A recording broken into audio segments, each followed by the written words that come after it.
السلام علیکم ورحمۃ اللہ وبرکاتہ۔ نحمد و نصلی علی رسول الکریم، اما بعد۔ بے شک اللہ کے فرشتے نبی کریم صلی اللہ علیہ وآلہ وسلم پر درود بھیجتے ہیں۔ اے ایمان والو، تم بھی نبی کریم صلی اللہ علیہ وآلہ وسلم پر درود و سلام بھیجا کرو۔ حاضرین محفل، مجھے آج جس موضوع پر لب کشائی کرنے کا موقع ملا ہے اس کا عنوان ہے سیرت نبی صلی اللہ علیہ وآلہ وسلم۔ مشکل تھے راستے آسان ہو گئے، مشکل تھے راستے آسان ہو گئے، دشمن یہ دیکھ کر حیران ہو گئے۔ رکھا جب میرے نبی نے اس دنیا میں قدم، رکھا جب میرے نبی نے اس دنیا میں قدم، پتھر بھی کلمہ پڑھ کر مسلمان ہو گئے۔ معزز سامعات اور میری عزیز بہنوں، نگاہیں عشق و مستی میں وہی اول وہی آخر، نگاہیں عشق و مستی میں وہی اول وہی آخر، وہی فرقان وہی قرآن وہی یاسین وہی تا۔ میری پیاری بہنوں، یقین مانیے جب یہ موضوع ملا دل کھلا، دماغ سوچوں کا مرکز بنا، جسم کا رواں رواں تازے لہو کی طرح تھم گیا کہ آج مجھے سیرت نبی پر کچھ کہنا ہے۔ میری بہنوں، یقین مانیے جب میں سیرت نبی کا تذکرہ کرتی ہوں تو مجھے طائف کی وادی میں پتھر کھا کر بھی ہدایت کی دعا دینے والے نظر آتے ہیں۔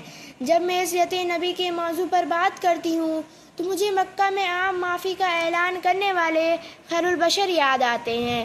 جب میں اس موضوع پر بات کرتی ہوں تو مجھے ہندا کو معاف کر دینے والے خیر البشر یاد آتے ہیں۔ جب میں اس موضوع پر بات کرتی ہوں تو مجھے آمینہ کے لال لا الہ الا اللہ کی صدا دیتے ہوئے نظر آتے ہیں۔ میں ان کی سیرت کی کیا بات، وہ نبیوں میں رحمت لقب پانے والے، وہ نبیوں میں رحمت لقب پانے والے، مرادے غریبوں کے برلانے والے، مصیبت میں غیروں کے کام آنے والے، وہ اپنے پرائے کا غم خان۔ جناب صدر، آج کی دنیا والے کسی کی ذیانت پر ناز کرتے ہیں، کسی کی خوبصورتی کی بات کرتے ہیں تو کسی کے احسان پر ناز کرتے ہیں، تو کسی کی سخاوت کی بات کرتے ہیں تو کسی کی امانت پر ناز کرتے ہیں۔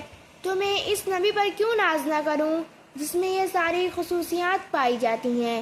جناب صدر، میرے نبی کے اندر سخاوت تھی جس سے ابو بکر صدیق بن گئے، میرے نبی کے اندر عدالت تھی جس سے عمر فاروق اعظم بن گئے، میرے نبی کے اندر سخاوت تھی جس سے عثمان غنی بن گئے، میرے نبی بہادر تھے جس سے علی شیر خدا بن گئے۔ زندگیاں بیت گئی اور قلم ٹوٹ گئے، زندگیاں بیت گئیں اور قلم ٹوٹ گئے، تیرے اوصاف کا ایک باب بھی پورا نہ ہو سکا۔ معزز سامعات، یقین مانیے جس کے دل میں نبی سے محبت نہیں، الفت نہیں، جذبہ نہیں، ایسے دل والا انسان فاسق تو ہو سکتا ہے، فاسق تو ہو سکتا ہے، منافق تو ہو سکتا ہے، پر ایسے دل والا انسان مومن اور مسلمان نہیں ہو سکتا۔ آج عشق رسول کے بڑے بڑے دعوے کرنے والے گستاخ رسول کا ساتھ دیتے نظر آتے ہیں۔ میرے ساتھیوں، میں یہاں یہ بھی کہنا ضروری سمجھتی ہوں کہ عشق رسول سے محبت یہ نہیں کہ ایک دن بڑا سارا چراغاں کر لو، صرف جھوم جھوم کر نعت پڑھ لو یا تقریر کر لو۔ میرے نبی سے محبت کا تقاضا تو یہ کہ اپنے روز مرہ کی زندگی، کھانے پینے اٹھنے بیٹھنے میں میرے نبی کی پیروی کرو۔ جناب صدر، دل تو یہ نہیں چاہتا کہ اس موضوع کا اختتام کچھ وقت کی قلت ہے مضمون کی طوالت ہے، کچھ وقت کی قلت ہے مضمون کی طوالت ہے، کچھ کہنے کی حسرت ہے الفاظ کی کثرت، کچھ کہہ بھی نہیں سکتے چپ رہ بھی نہیں سکتے، کچھ کہہ بھی نہیں سکتے اور چپ رہ بھی نہیں سکتے۔ میری بہنوں، ابتدا بھی وہی اختتام بھی وہی، ابتدا بھی وہی اختتام بھی وہی، میرے نبی پر درود و سلام بھی وہی۔ اب اس شعر کے ساتھ میں اپنی تقریر کو ختم کرتی ہوں۔ اللہ کے رسول کو جو مانتا نہیں وہ شخص بے وقوف ہے جو کچھ جانتا نہیں، اللہ کے رسول کو جو مانتا نہیں وہ شخص بے وقوف ہے جو کچھ جانتا نہیں۔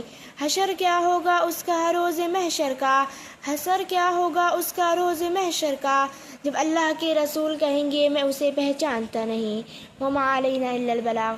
السلام علیکم ورحمۃ اللہ وبرکاتہ۔